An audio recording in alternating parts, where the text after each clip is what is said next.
everybody, it's Jagal Remster here. I wanted to take some time to talk to you guys about cyberbullying, because cyberbullying is a big part of what our kids have to face, and it's something that, as most parents, we did not have to face growing up.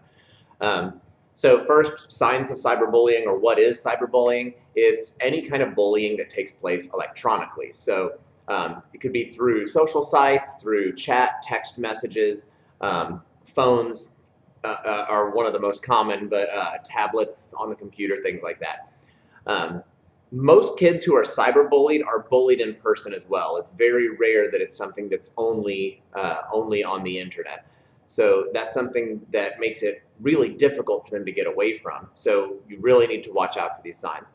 Um, so messages and images that are posted online can be anonymous, and usually they are. It's sometimes you know who it is, but a lot of times it's not. It's just somebody that your child knows that is posting.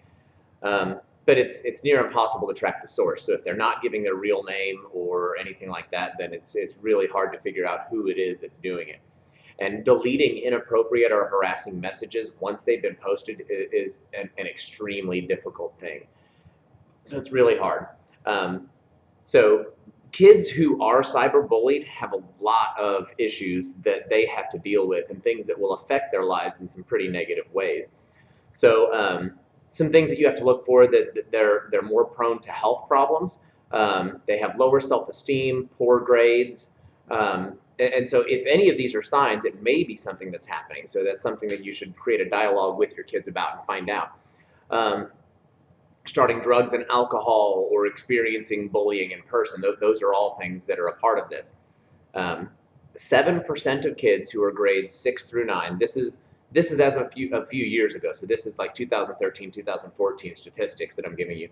But 7% of kids who are in grades 6 through 9 have been cyberbullied before, and by the time they're in high school, for high school age kids, 15% are bullied. So that's a pretty big chunk of America that's been cyberbullied before. And I have teenage daughters, and I've been, thank goodness, lucky that my kids have not been cyberbullied, but I've seen it happen with people in my family, and my kids have made me aware of other kids that have been bullied.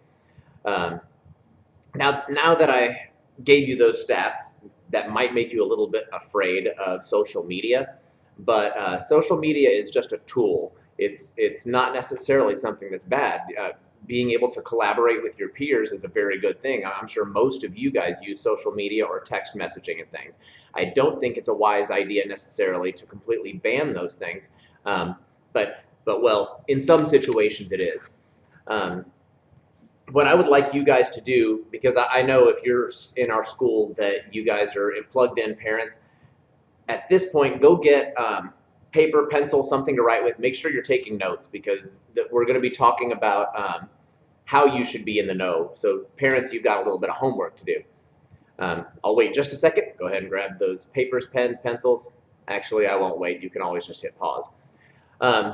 So number one, know the sites that your kids visit. Be in the know. You need to know what your kids are doing online.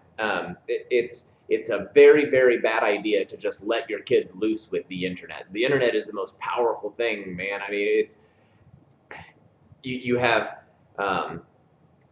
basically the world's knowledge at your fingertips, all the good, all the bad, everything. And just letting your kids run with that is not a good idea.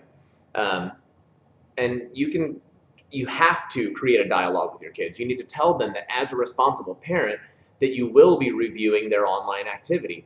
That by itself will help curb some of the things that could happen. I would also recommend looking up monitoring software. If the kids are on your devices, they are yours. You have the ability to keep track of what they're doing. And I wouldn't be secretive about this. Don't lie to your children. Just let them know that you're going to be reviewing, and there is software on their device that's going to keep them abreast or keep you abreast as to what the kids are doing online. So if if your kids are on a social site, if they're old enough to be allowed on it, it is very, very, very important for you to also be on that site. Even if it's not something you frequent, but you need to be friends with them on the site, or you need to follow them on that site. That way you can see what people are posting, and you can see what your child is posting as well. This is very, very important. And one of the things that you need to do is come up with a trust between your child and you, which means if they are being cyberbullied or they know someone that's being cyberbullied, that if they come to you, they will not lose their device. I know a lot of parents use that as a, if I ever find out, you'll lose it forever.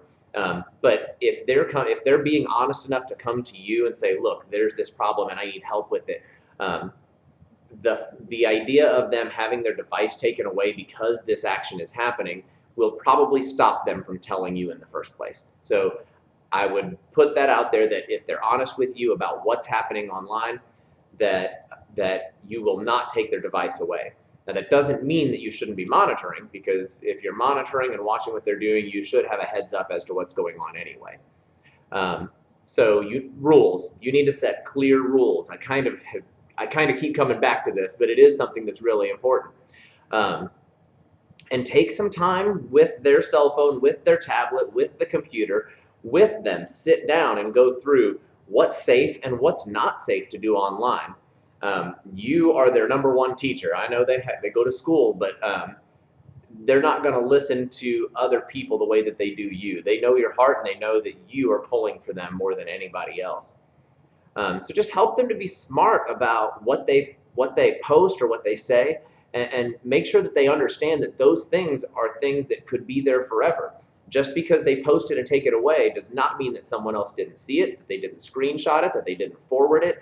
And show them some of the posts that have gone around. There's plenty of teachers that have put out things like, I'm trying to show my students how fast the internet can circulate a picture, and you'll see like 1 million people that have liked it or whatever. So show them things like that, so they have an understanding that what they do it most likely is going to be permanent, that it will be out there for others to see, maybe forever.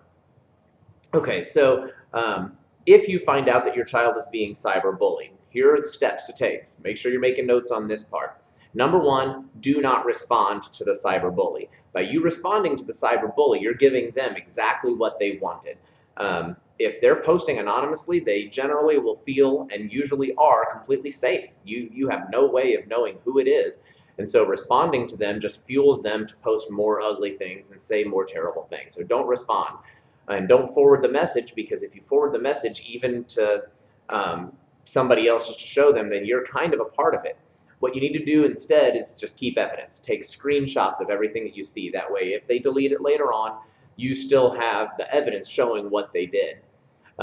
You can also block the person. So certain social sites, you have the ability to block somebody so that they can't communicate with you anymore, and that's what I would do.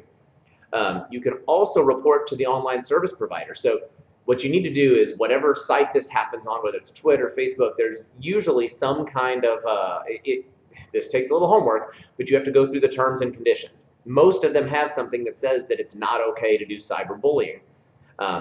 And basically what you need to do is go through that, find where it says that, and then you can take the evidence that you've got, send it to them and say, this is what's happening from this account. And then they can shut that account down if it's in violation of the terms and conditions of that site.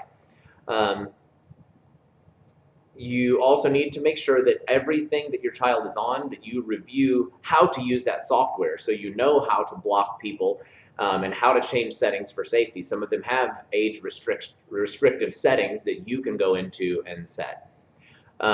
Make sure that you report the person using screenshots to the social media site, though. I think that's probably the most important thing you can do. And then there are times that you should report this to law enforcement. And here are the times that you should. One is if there's a physical threat made. So if there's a threat of violence of any kind, that needs to be reported to the police. If the bullying happens and there's child pornography or explicit images or photos or video in a place that privacy should be expected, like in a bathroom or in a locker room, those things need to be reported to the police as well. If stalking happens, if it's bullying by hate crime, all of those things are things that need to be reported to law enforcement. And every state has different laws regarding that. In Texas, bullying and harassment are considered two different things. So you need to know what the difference between those is. And I'm not going to go deep into that on this. You can look that up on online yourself. But the last thing that I would say that you can do, especially if you have a feeling that this is a classmate or if you do know who it is report it to the school.